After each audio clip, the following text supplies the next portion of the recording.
morning, everyone.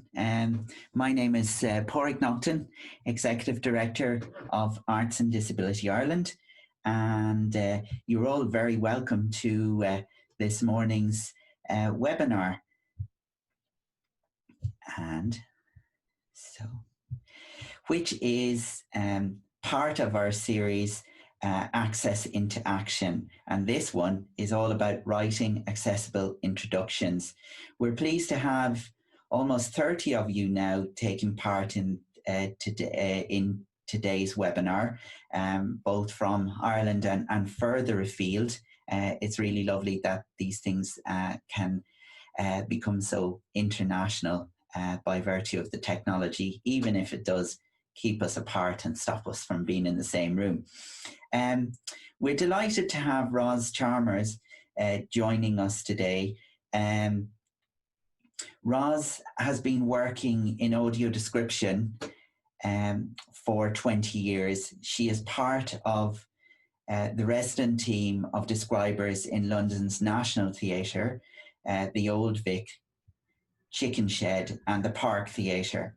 She also works as a freelance audio describer for Vocalize. She has described drama, musicals, comedy, opera, circus, yet the list goes on, ballet, contemporary dance, outdoor events, and arena shows, as well as architecture and collections in museums, galleries, and heritage sites. She is an audio description trainer, and apart from the UK, has trained describers in the US, Hungary, Portugal, and Hong Kong. And in fact, Roz has another hat as a captioner, which isn't in the script here, but I'm going to tell you about it because it's when I got to know Roz first, in that she trained our first captioners for Arts and Disability Ireland back in 2008, and has since trained Jen Cinnamon to caption for us, and Jen is providing captioning speech to text today. So returning to my script, taking myself back to it. During the pandemic, Roz has been providing recorded audio description for streamed productions and regular online workshops for small venues and individuals in the UK and elsewhere to help improve their offer to people who are blind or visually impaired. Roz, over to you. Thank you, Pádraig. It's strange not to see everybody's faces, but welcome, and welcome from people from Denmark, Laura from Denmark, I noticed. So it's great to have people from all over talking about this. I should just say where I'm coming from, just state a little bit about the background. My pronouns are she, her, and I am sighted. And but all the work I do comes from being informed by, advised by, and assessed by blind and partially sighted people. I don't know if you've got any blind or partially sighted people with us today, but I hope that if you'll be able to chat, you'll be feeling willing to challenge anything I say at the Q&A if necessary. I want to talk about very briefly about where the writing accessible introductions comes from in the whole raft of opportunities that the audience gets. It is the first thing that they find. It's the first thing that we send to them. It means that they get an overall idea of the style of the show, the set, how it works, what it looks like, and the characters. And then, hopefully, we get a touch tour, which means that they can go up on stage and explore a little bit further, speak to the actors, handle props and costumes. Now, after the lockdown, I think that's going to be a little bit iffy, but we're hoping that we will eventually bring it back in its totality. If not, we'll have to be creative about how we're going to do it. And the final thing is the through description. And the through description is actually when you're listening to the show, when you're actually present at the show, having the visual aspects of the show described to you. The things like a fight scene, a love scene, a set change, all of these things that identify characters that will help you keep in touch and keep engaged with the performance. So all of those things are part of it. But the first thing that people actually get, and the thing that people say is actually one of the most important things for them, is the introduction. And the introduction is sent out to them, hopefully in advance, which means that it's either developed during previews, or the described performance is a little bit further on in the run, which gives them an opportunity to get this and to absorb the information. It normally lasts for no more than 15 minutes, and it's made up of a little bit of background information about the show, a little bit of information about the director and the writer, and then we go into the description of the production itself. I'm just going to make sure that I've got little things popping up on my screen, which I don't really want you to see. So these are usually sent out in advance, about 7 to 10 days in advance.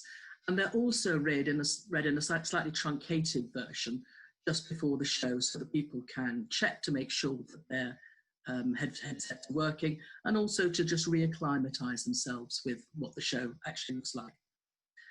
There are some people who will have enough sight that will be all they need, but if they don't get it, they won't be able to engage with your show properly. And I would say that these introductions are important if you are a show like a West End production, right back to somebody who has 7 shows and a budget of 150 quid for sets.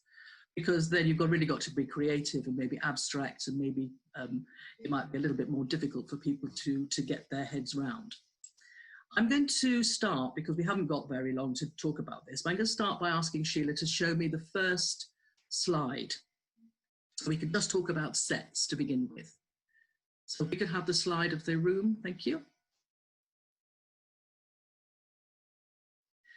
This was a show called The Day and the Death of Joe Egg. It's set in 1962, and these are 2 of the characters who are looking after a disabled character, their daughter.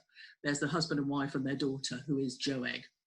Now, forget the characters, take the characters out completely. Let's think about this set itself and what it tells us. I'm just going to give you just about 30 seconds just to have a look at that set and see for yourself what it tells you.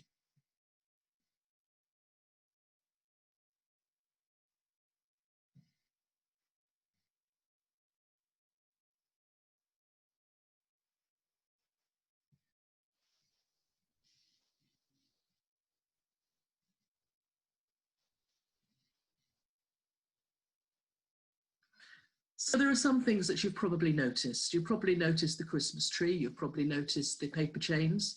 You'll have noticed that there are pictures on the walls. You will have noticed the furniture and the way the furniture is arranged. How would you start to describe that set? Well, for a standard room set, you have everybody's got in their head their standard room set. If I say, what is your room set? It may be your living room at home. It may be your bedroom at home. It may be your childhood home, that is a schema that's set in your head. And for blind and partially sighted people, they will have the same idea. If they are somebody who have lost their sight, it may be the last room that they remember. If they have always had a sight loss and a profound sight loss, it may be that they're thinking about it in terms of smell, shape, position of furniture, but they will have some idea of where things are. So with this one, what I would suggest is that you strip out all the furniture and you strip out all the decorations, and we just have the skeletal room, because there are things that is telling us. It is telling us the colour of the walls. It's telling us where the doors are, so that there'll be people coming in and out of those doors. They will lead to other places. It tells us that there's a window, and there may be a view out of the window. So that sort of thing is the first thing you describe. It's very, very important to start right from the beginning. And if you forget everything else, remember to do your overview. This is a room. It's not a desert island. It's not a castle. It's not a dungeon. It is a room. It is a suburban living room. Once you tell them it's a suburban living room, you can tell them what kind of suburban living room.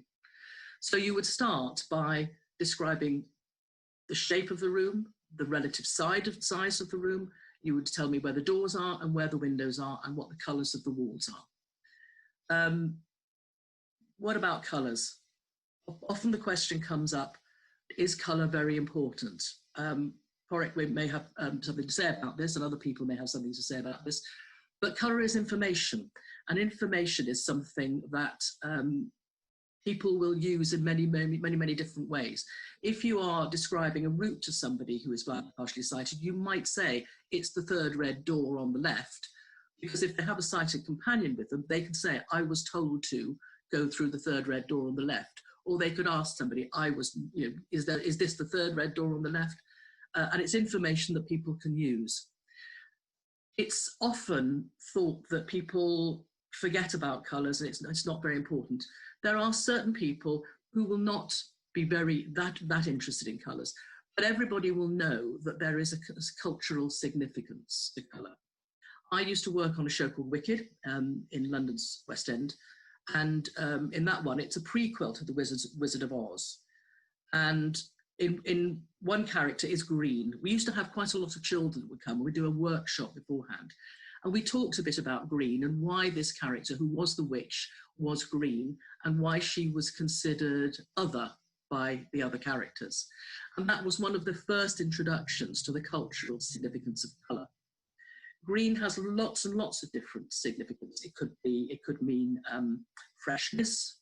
It could mean rawness. You wouldn't eat a green raspberry. It could mean putrefaction.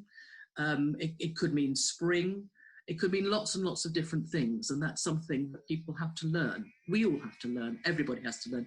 And blind and partially sighted people who live in a sighted world also absorb this information. So don't be afraid to put colour in your descriptions. We will then furnish the room and decide which is the logical sequence to furnishing the room. There are right ways and wrong ways, and the wrong way is to bob around the room from front to back, to right to back, to left to front, to side, to up, to down. You've got to find a logical progression. In the Western world, we are used to reading from left to right. So that is kind of how our brains are developed, to go from left to right. So that might be a good way of doing it. But it may be that the most important item of furniture or the most important object is directly in the centre of the room, and you want to describe that first. There is always an access point. The settee is in the front in the room, and during the play we find out that a lot of people are using that settee to sit on. So you might want to start with that and then work back. What would be wrong would be to talk about the settee, and then the Christmas tree, and then the bookshelf, and then the coffee table, and then the chair with the cushion on it, and then the light shade, and then the carpet. And then, so you've got to find that natural progression that will take you through. When you are looking at the things on the bookshelf there at the back, there are dozens and dozens of things. And people are not going to be able to keep dozens and dozens of pieces of information in their head. So you need to give an overview. You need to give an idea of what's there. Are there a lot of books all on the same subject, maybe? Are they, in this particular one, the pottery and everything had a kind of Wild Western feel, which was picked up by the paintings on the walls. So you have all of those bits of information, and you have to make a selection of which of the ones are going to be very important. When I watch a show, I don't watch a show anymore and enjoy it, I'm afraid. It's ruined it for me being an audio describer. Because I'm looking to see how props move. I'm looking to see which props they move, which props are significant. And it's those that you need to draw people's attention to very gently. We'll go on to the next slide. Thank you, Sheila.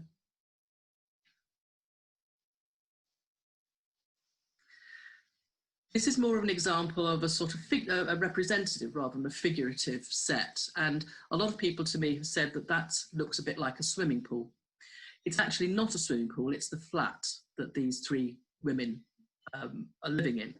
And the moment you say swimming pool, it's very difficult to get out of that. If you say it looks like a swimming pool, people kind of start wondering where the water is. Describing something in relation to something else is not always a very good idea. I once said to somebody, he was asking me what colour a character's eyes were, and I said, thinking I'd be very poetic, they were leaf green.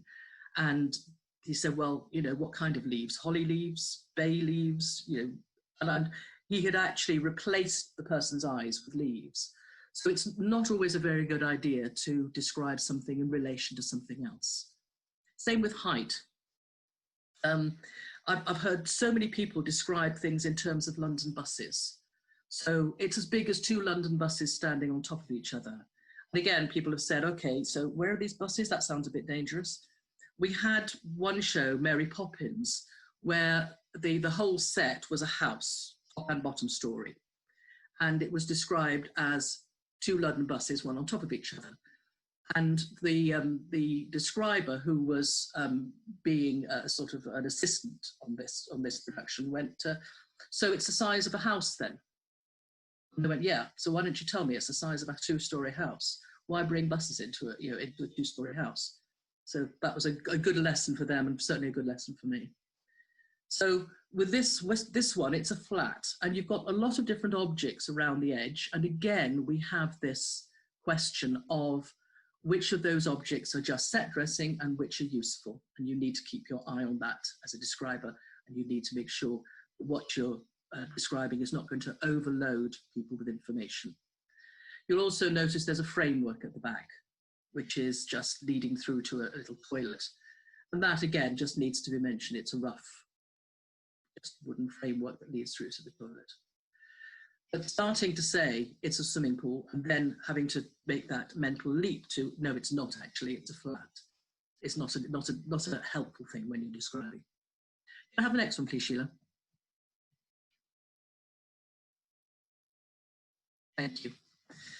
So this one is a very, very small theatre called the Bush Theatre, which is in Islington. And this is a design designed by a woman called Esh Devlin. And it just is a flat stage on a framework, and the rest of it is purely lighting. It's purely lighting. So that lighting changes through the show. It becomes pink, it becomes blue, and you know, different effects and different moods are represented. But that's all there was. So if you are working in a small production company and all you have is a set of 4 plastic crates for people to sit on that become tables, chairs, dinner tables and so on, and 63 lighting gobos, then that's an opportunity to describe the colour, the intensity, the way they flicker, the way they appear, the way they disappear, so that people have an idea. And also, because we find that some people are very sensitive to light, to be sure and provide warnings in case there is a bright light flash or a strobe light or a sustained light that is directed at the audience. So lighting can be very creative, but it can also be very difficult for blind or partially sighted people, because if there is a bright flash and if you have somebody with, for example, cataracts, for the next few minutes, they may be readjusting to the different lighting conditions. People like to know about lighting in a theatre. If you are going to walk in complete darkness, which you do in some shows, they want to know that. If there are sudden lighting change, they want to know that as well. That's also something that we include through the notes. Next one, please, Sheila.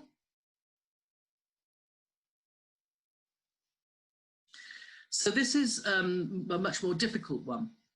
And this was Emile and the Detectives, and it was the National Theatre, and the National Theatre has all the toys, all the bells and whistles, and can do an awful lot with it. But with that one, you are working with German Expressionism. It's set in slightly before the Second World War. And you've got to be thinking about how are you going to represent that strange tilting of all of the buildings on either side. And there's a square in the middle with a square set on its edge inside it, and another square tilting to another direction side that, with an eye inside that. And there are parallel lines on the floor, and there are lines that converge on the floor, white lines that converge on the floor. And that's something that you've got to think very carefully about how you're going to explain. Some people have lost the ability to remember perspective.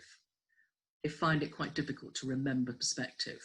So you've got to be very careful about the amount of information that you give and how you actually approach it. That was a difficult one. We had people come onto a touch tour of the set, and they were able to explore the set, they were able to get closer. But all of them said that if we hadn't written the introduction, they would have found that an extremely difficult play to understand, because all the way through it, the theme was almost, it was like a camera lens which sort of opened up and then closed, like an iris of an eye, opened up and closed. And that became open tunnels that people were running through, and all sorts of other effects that were actually picked out by the opening and the closing of a shutter. So that's a quick, very quick overview of the sort of things that you will come across in the set. So let's do a quick recap, an overview. What is the set? We need to know what's in front of us. Is it a desert island? Is it a suburban living room? Is it a bright blue set with a couple of neon crates in it? Is it a children's roundabout? So once we've got that, then we can get more down to drill down a little bit more and think about, right, what is this actually going to do? Are we going to have just that one set, or is there another set that comes in later on? Does it change completely? Does one revolve and another one come in?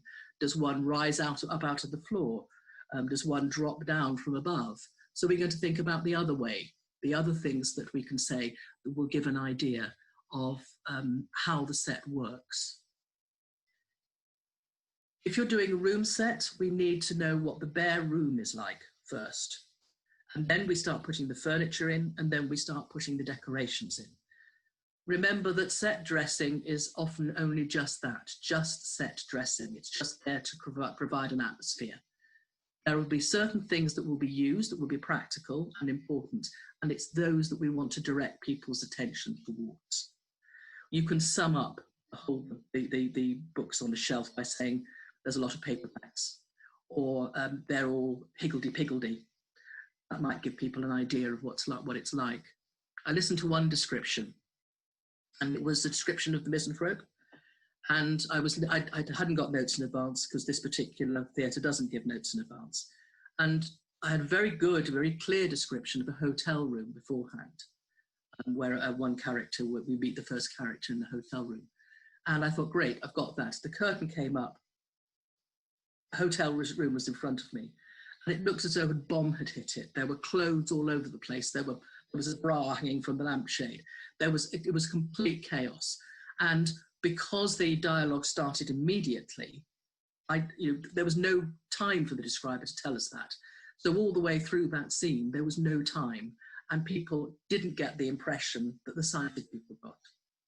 So if there is something that opens up that is not just a hotel room, it is something in particular, there's a broken window in it or something like that, then we need to know about it in the notes. The notes need to be about 15 minutes, and they need to be made available in two different ways. They need to be recorded as an MP3, because some people like to hear the human voice. And they also need to be provided as a Word document. And the Word document needs to be about 16 points. And it needs to be available for download, but also for people to be able to read it on their screen reader at the speed at which they're comfortable. If the notes take about 15 minutes, some people will read them in 3. So they need to have those choices available to them. A PDF is not available it's not accessible with every screen reader, so avoid PDFs. Right, looking at the time, I think we need to do a quick look at some characters. And Sheila, I wonder if you could just give us each slide for about 10 seconds, please.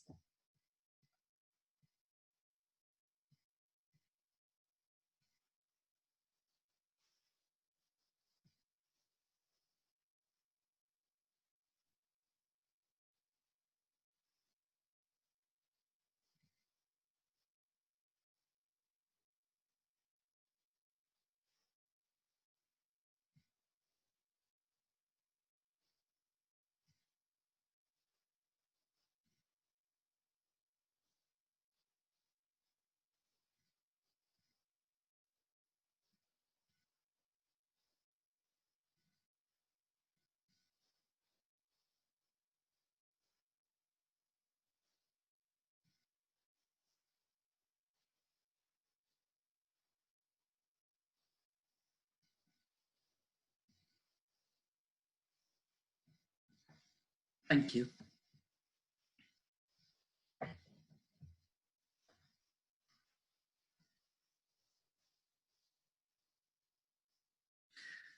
Right, now, we obviously, could you blank the screen, please, Sheila, just so, thank you.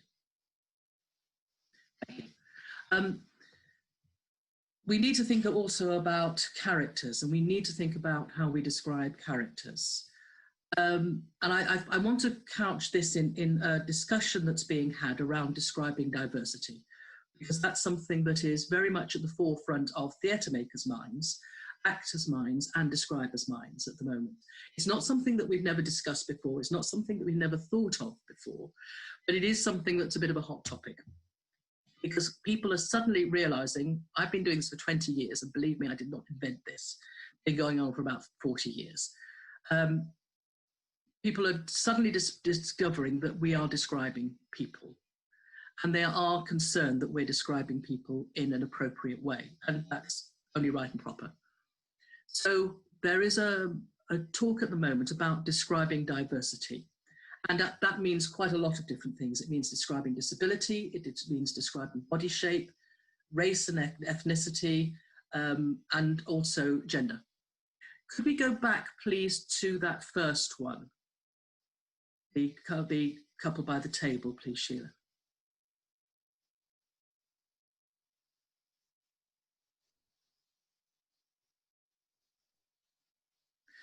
Thank you. This is the start of this discussion, really, because it was really a question of how you describe a black character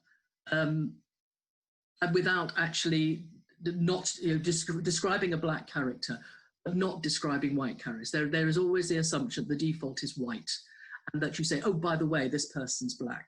And then there was the discussion about, when is it important? Is it important to describe the shade of skin of every person in Hamilton? So each show now comes with its own discussion. This particular show was called Small Island, and we have two characters here, a man and a woman, married couple, and Gilbert and Hortense come from Jamaica, and the important thing about Hortense is that her skin is lighter, and because of that, she was in a privileged position in Jamaica. She comes to London, and that privilege is gone. So it was important that her skin colour was described. But generally, you wouldn't necessarily describe every single person's skin colour. But what we've found is the useful thing is to actually go to the actors and say, how would you like your character to be described? And some people would say, she's a black woman. And some people would want to go very much more into the sort of things that the Hortense character is experiencing, to explain to an uninformed audience what this was about. Can we have the next one, please? This was a character in And Juliet, and this character is gender fluid, but it's a journey for May. This character is called May, and it's a journey for May. The character starts out as he, him, and ends up they, there. And the whole thing was complicated by the fact that the actor calls the character he, him, his understudy calls the character she, her, and the producers insisted it was they, them. So in that case, the character just became May, and we just named the character as May. And the blind and partially sighted audience found their journey, found the same journey as everybody else. There's one point where he sings, I'm not a girl, not yet a woman. And that's the point where the actor said that they became they, there. That's the point where they actually realise where they are on their journey. Again, you need to have that discussion, and I would suggest that if you can get direct to the actor, then that's the best way to go about it. The next one, please. These were two blind characters in something called The Visit, and they were performed by two blind actors, thank goodness, but they were presented as grotesques. And we had to have these discussions about, is that something that the actors actually feel comfortable with? And they said yes, it was, because that was the way that the character was presented. But it was something that the describers found a bit uncomfortable from the word go, because to describe a disabled character as a grotesque it was a 19th century play, but on a 21st century stage is still a matter of controversy. And the next one, please.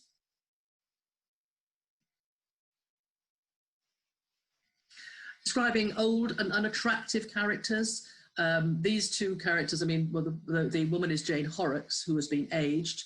The man has not been aged. He's playing his correct age. But it is definitely the character that was described there rather than Jane Horrocks. Describing people who are obese is something that's quite tricky, unless they're in a fat suit. Because of sometimes people are cast for their body shape because they have big breasts, because they are overweight, because they are particularly thin. And again, I would want to have that discussion with the actor, because people do have body image issues. And despite the fact that they are using their body to portray things, I am fat, I have a red face, I have white hair. I know that. If I want to describe myself, I want people to find myself under the clock at Waterloo Station, that's what I will say, and they will always find me. But I'm not entirely comfortable with you calling me that. Okay. And the next one, please. This is Francesca Mills. Francesca Mills was appearing in a show called The American Clock, in which she played 7 characters. She describes herself on her Twitter feed as a little person. And the characters were, the size of the characters was not mentioned at all. I wasn't able to get to her in this case. There was a sort of block from the staff, the stage management team. I wasn't able to get her and say how she would like to be described. So we decided not to describe her as a little person because that was completely irrelevant. What we did was say that she was petite, and that sometimes people often got on one knee in order to speak to her eye to eye. That is fudging things slightly, but if I'd been able to get to her, I would have liked to have had her opinion. Next one, please.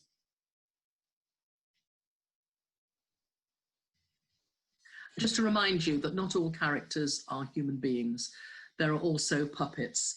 So being able to describe a puppet and its movements, the way it moves, the way it's constructed is also a good thing. When we did Warhorse, we were very careful to describe in the notes the puppet horses as horses, but then after that, they became horses. The word on clothes. Clothes are there for a reason. They're not an accident. So we need to know what they are, but what we're not doing is dressing a tailor's dummy. We're not saying, here's a body and this is what they look like their clothes on. What are the colour of the clothes? How are they worn? Does the person wear them with some kind of panache? Do they wear them as if they've just thrown them on? Have they been aged, so they're very tatty? Are they too big for them? Are they too small for them? Everything is indicative of the character. And we need to know how the character moves in those clothes. So they're not just static. We need to know if they have a particular move that, you know, a particular way of walking into a room. Do they barrel in? Do they edge into the room? Are they all sort of always on the side of the walls? We need to have all of that information so we can build a full picture of the character as we begin to learn about them. I don't want to know about Cinderella's ball gown at the beginning. At the beginning, she's a woman in rags. We will have time, I promise you, to describe the ball gown when she gets in her ball gown. I think that's probably as much as I can say in the time. I really hope that you've managed to pick up something from it. But Porrick, if you want to start the chat, I'm happy to take any questions. Okay, Roz, that was wonderful. And just while the questions are coming in, I have a question for you, which is just because you were describing characters or describing, you were describing ethnicity and colour. I'm just curious to know what you think about the trend, which is happening a lot more at conferences, particularly in the UK, but in other places as well, but very much in the UK, of people self-describing. I think it can be a bit difficult. It can be problematic because people don't always see themselves as others see them. But I think It's a good attempt. I think it's a good attempt. What I object to is when a portly gentleman in his 60s with sparse hair stands up and says he's a 6-foot long goddess and he thinks it's funny. I think people, if they're going to self-describe, they need to know why they're self-describing. So who is receiving that self-description? So it's not a joke. It's not questions. We need to be accurate. Yeah, I must admit I have huge issues with it. But actually, one of the things that really bugs me is that, if you have a panel of people and they all describe themselves, and nobody bothers to describe where they are in relation to each other on the stage, very often you haven't a clue who's talking. So, in fact, I see a lot of issues with it personally, and I do also agree with you that thing is that very few people are objective. Like for me as a visually impaired person, I kind of see an image of myself, but I don't see the detail, so I'm not a good person to describe myself. I don't think it's compulsory. I don't think it should be compulsory. But I do think also there is the practice of saying your name before you start to speak. Yeah. I think people should be encouraged to do that. Okay, I wonder, have we got our first question? Have we got any questions yet? Yeah, we do. We've got one question in, but strongly encourage many more. Keep them coming, everyone, please. Just talk otherwise. Roz, so the first question was, can you give us an example from a production of the level of detail you might give to an important prop? I think that would depend on let's talk about Mary Poppins, because that includes a Chinese vase that sits on top of a door sill. And that Chinese vase is just a piece of dressing until the last act, the last couple of scenes really, when it's dropped and they find a valuable object inside it. So you don't want to be constantly in the through description or the actual notes. You don't want to be constantly poking and going, and there's a Chinese vase there, and there's a Chinese vase there. You need to mention it in passing, but to give enough idea that what the size of it is, what the colour it is, so that it tends to stick in people's minds. If you've got something that will become Joe Egg, for example, the story of Joe Egg is that the girl in Joe Egg is about 16 as we meet her. And in giving birth to her, her mother has become infertile.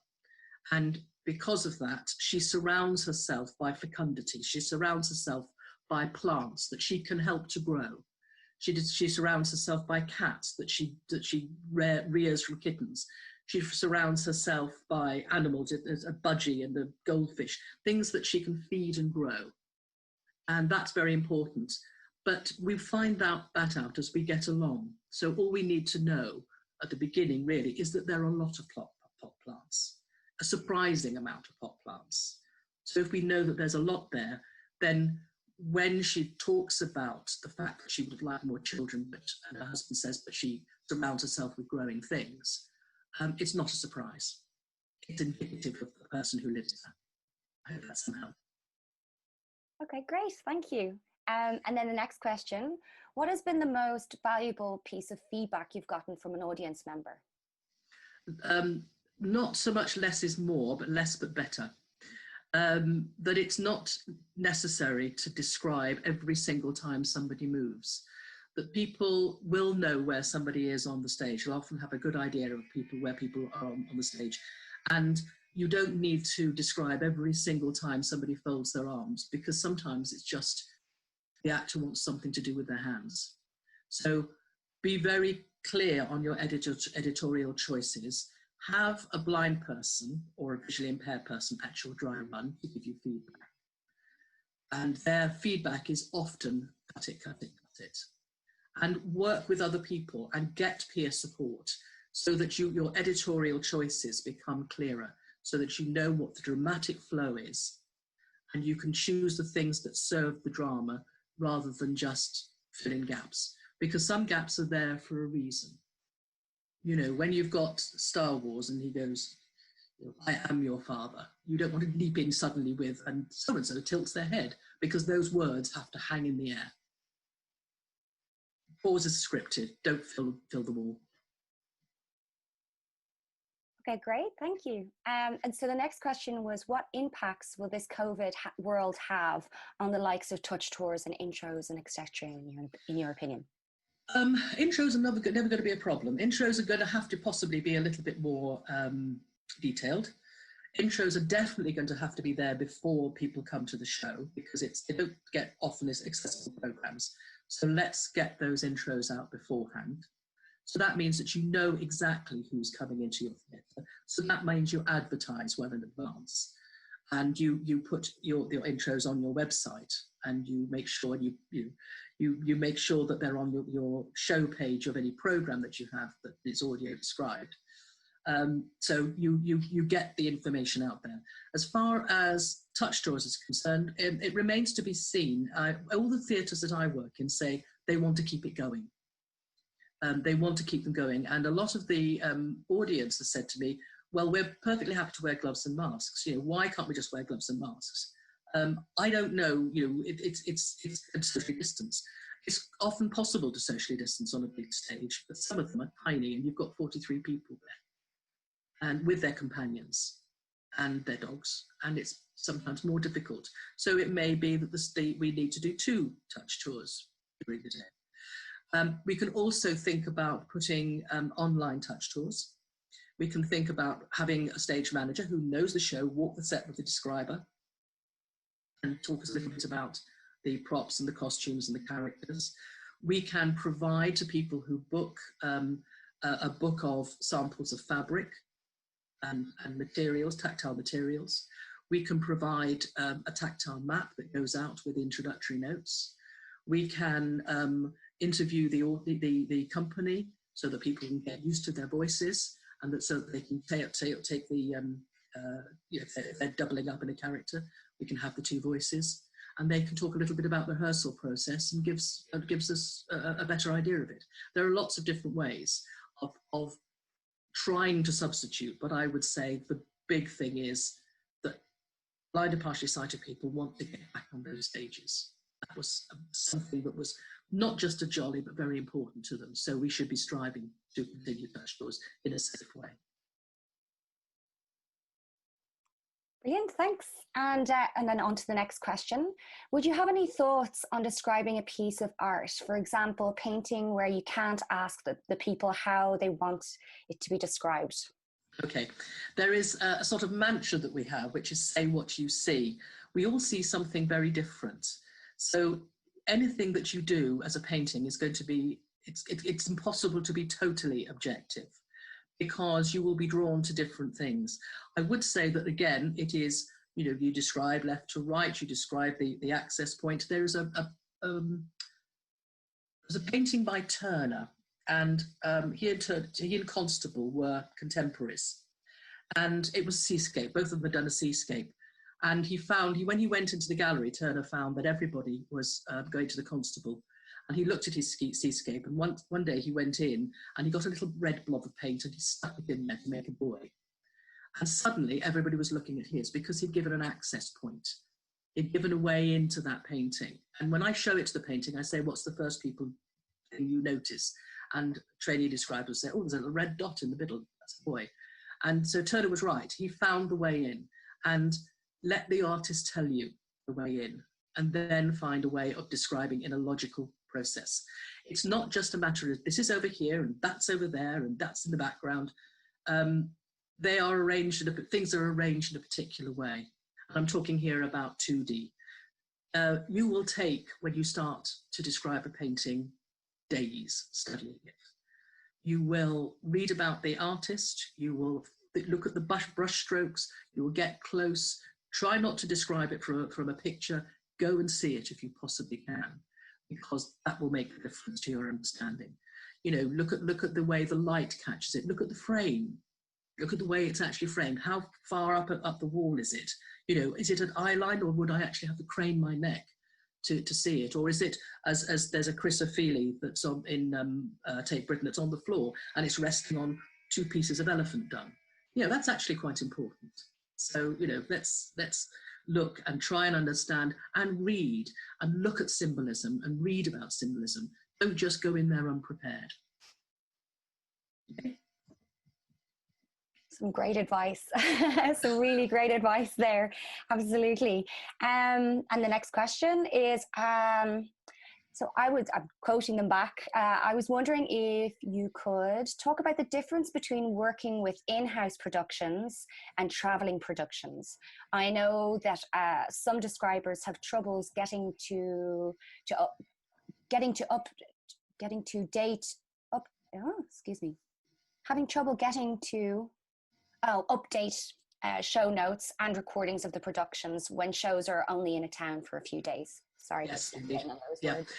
I think you need to get in touch with the stage manager. I mean, I think that your stage manager and your deputy stage manager are really, really good contacts, and I think we don't use them enough. I think often you'll find that something will be described elsewhere, and there will be introductory notes. As describers, we need to talk to each other. We need to get together. There's an audio description association in the UK where people talk to each other. I've in a WhatsApp group during the lockdown with a lot of other describers, and we're talking about description as well as posting pictures of cats and flowers. But we're also talking about description and how we would approach things. So talk to other describers. Being on your own doesn't help, because you will find that somebody else has probably solved your problem. But when you have that, when you're given that gig, get in touch with the stage manager and say, I have the notes from wherever it was described before, you know, have they been updated? Look on the website. If it's a big show, it will have all the cast members, and it will tell you if somebody isn't on at that particular time. You know, if they have an understudy, perhaps on the Saturday matinees, the understudy always plays. Sometimes somebody's away on holiday or they're sick. So look at the website. Do your homework. Do your homework.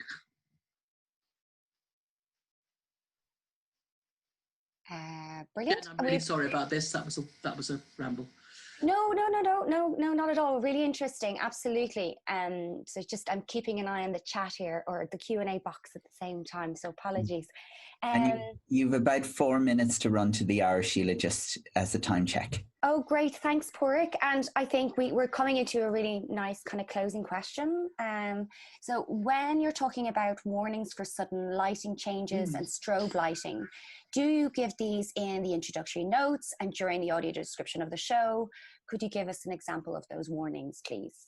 Yes, anything that's in the foyer as a warning, I would give. So if there are loud bangs, if somebody wants to bring in their guide dog, they need to have that information so they can make a decision whether you're going to bring the guide dog as well. So loud noises, haze, smoke, smells, almonds. I had one that was almonds because it was an Italian show, and there were baskets of almonds all over the place, and the dust was going out into the auditorium. So people know if they had a nut allergy was really very important.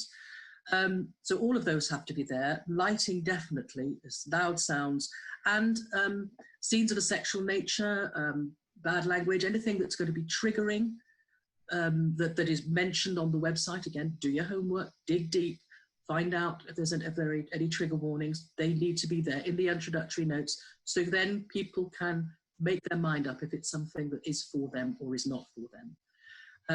So apart from the almonds, that was quite good. I did a touch tour with a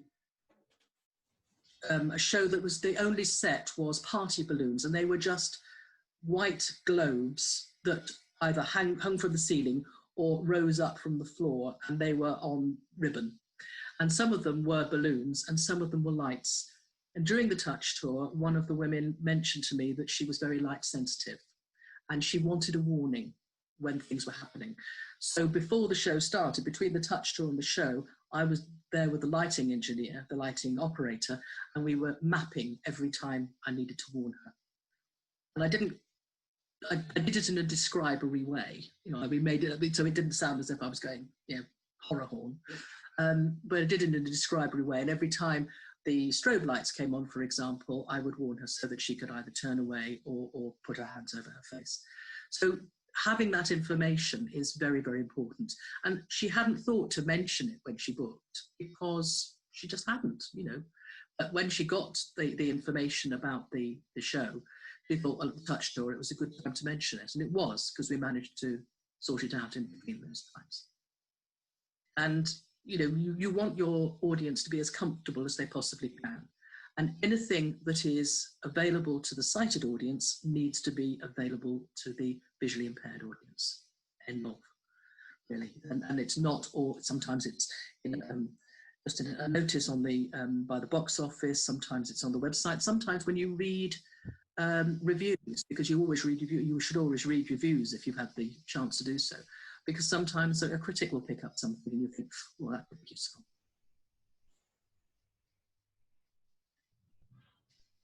And I think there was just one very small question. It's just about the ADA's WhatsApp. Is that only for UK audio describers, or? I think it's just for describers. It's just for describers. The Audio Description Association will be open to describers. Anybody, WhatsApp is open. I think we can certainly WhatsApp everybody. We can get everybody in to talk about audio description, because it's another one that's sort of international. Because the more we talk about it, the more we learn. I've just learned, for example, that there's one in Canada that set up a podcast which talks about particular movements, such as describing jazz hands and describing the mic drop movement, where you open your hand as if you're dropping a mic, because people are hearing those things and they're not actually aware of the movement associated with them.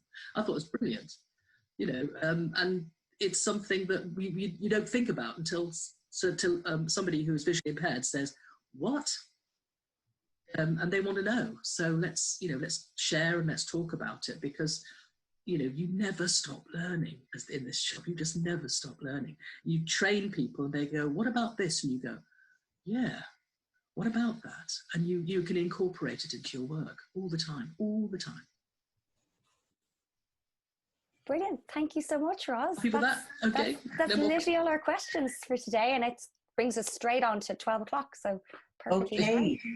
Thank you, Sheila. Thank you, Roz. That was wonderful.